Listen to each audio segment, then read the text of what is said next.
In this lecture segment, we'll finish our discussion of the linked list example, focusing on removing nodes from the list. Even if you already understand linked lists, please dial in on this lecture, especially if you learned your linked lists in a language like Java or JavaScript that offered the convenience of automated garbage collection. As you know from prior lecture, C also has a garbage collector, and it's U. This makes node removal more interesting in C. So let's examine the function remove, which removes the first node from the list and returns a new head value, a pointer to the remainder of the list after the first node is removed. For simplicity, remove does no error checking. It assumes as a precondition that there is at least one node. Now, remove starts by initializing its local pointer temp to point to, well, you tell me. What will temp be pointing to after line 26? Pause and think about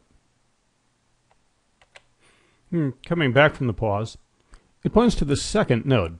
Head arrow next, right there, is a pointer to the second node, and the address in it is copied into temp, so temp will also point to the second node.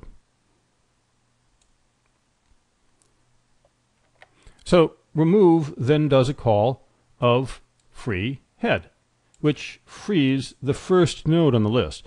Not the head pointer, but its target, right, per earlier discussion.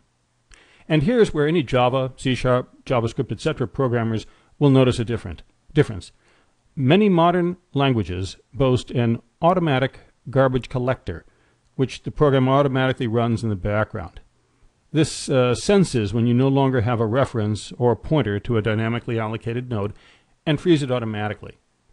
An automated garbage collection is a nice feature, but in C, you are the garbage collector. As discussed in earlier lecture segments, you must call free to avoid a storage leak. So, absent this line 28 here, the node we're removing would continue to exist for the rest of the program as dead storage. But with the free, this node then no longer exists. Now, finally, remove returns temp, which is the pointer to the erstwhile second node, now the first node, to be assigned back into head in the main, as you see on line 52 here. And that change then leaves the list with one fewer node, and we get rid of all the rest of this since the remove call is now over and the first node has been freed. And you can see that the printf on lines 53-54 confirms by its output that the first value of the list is now 30 and that 40 is no longer on the list. Now, it does seem to me that remove could be simplified. What's wrong with doing something like what I just added there? Just say free head and then return head arrow next. That would blow away the first node and give me the node right after it as the return value directly. Seems to me that ought to work.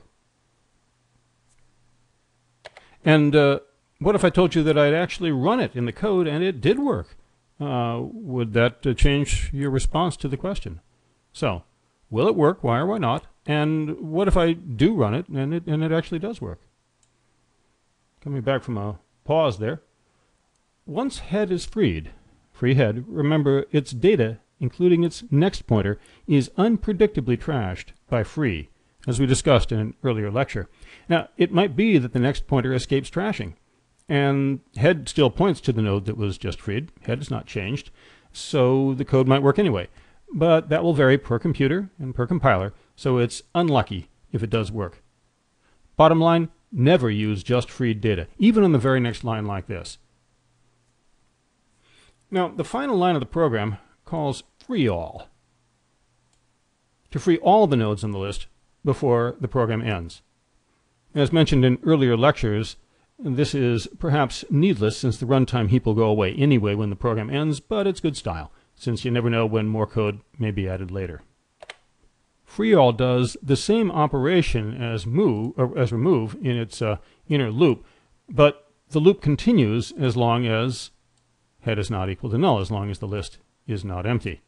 You should be able to follow that code pretty easily now.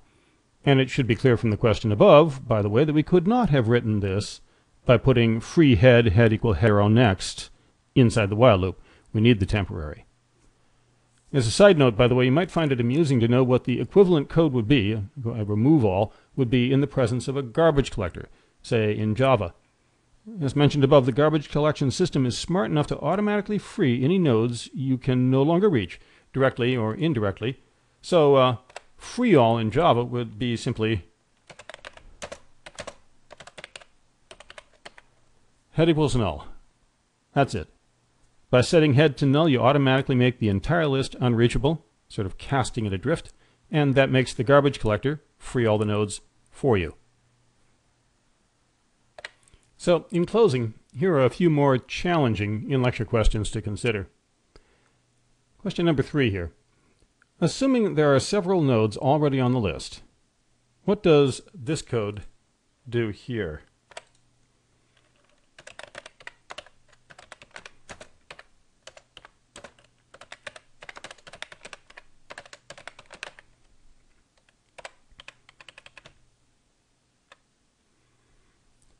Pause and think about it for a bit. And by the way, note that you may apply arrow next to any pointer, including a next pointer itself. So each arrow next implies another dereference and pick one field operation or action. Coming back from the pause, what this would do is remove the second, not the first node from the list. It changes head arrow next, which is the next of the first node, and it changes it to have the same target as the second node's next pointer. And that's head arrow next, the second node's next. That being copied into here effectively takes this pointer and makes it point over there, cutting out the second node of the list altogether. And then a follow-up question.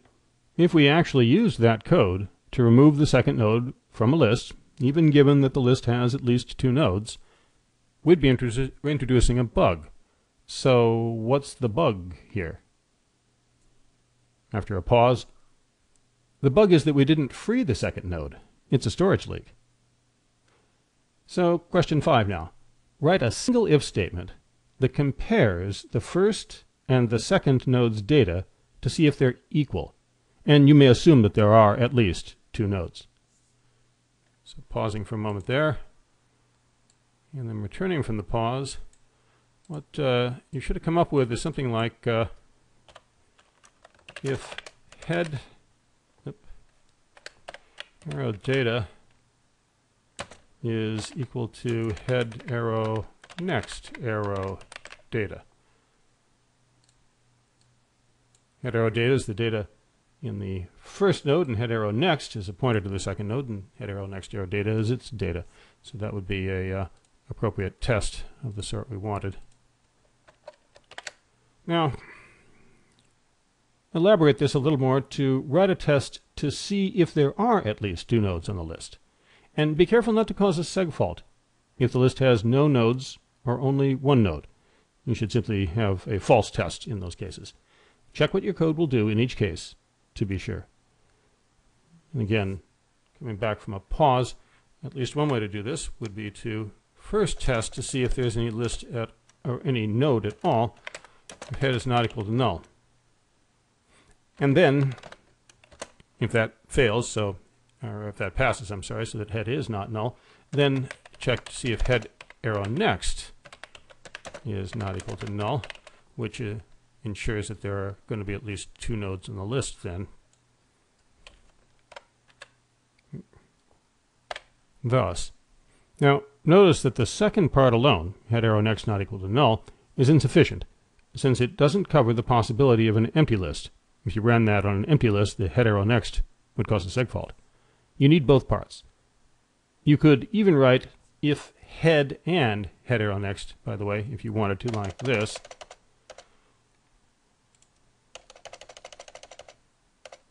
Since a zero-valued null pointer is considered a logical false, you can use it as a test, and a non-null pointer is a logical true.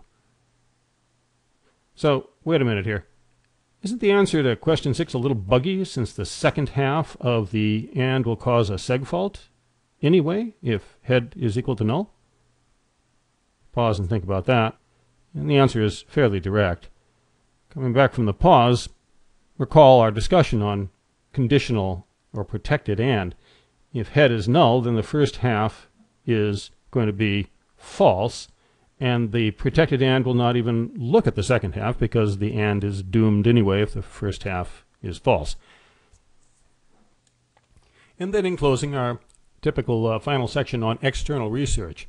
I'd like you to do a bit of careful reading on how free works in external documentation like, say, KNR, and then answer the following.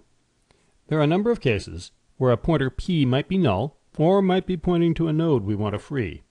And the natural code to write then is if P, or if you like, if P is not equal to null, but you know we can use P as a test directly, then free P. So we don't call free unless P is non-null. Simplify this code significantly based on your research on free. And again, after what I'm presuming might be 5 or 10 minutes worth of research and looking up things, what you should come up with is that a careful reading of the documentation shows that free will do nothing if you pass it a null pointer. It's not a bug to do that, it's just a no-op. So free P alone, without the test, will work fine.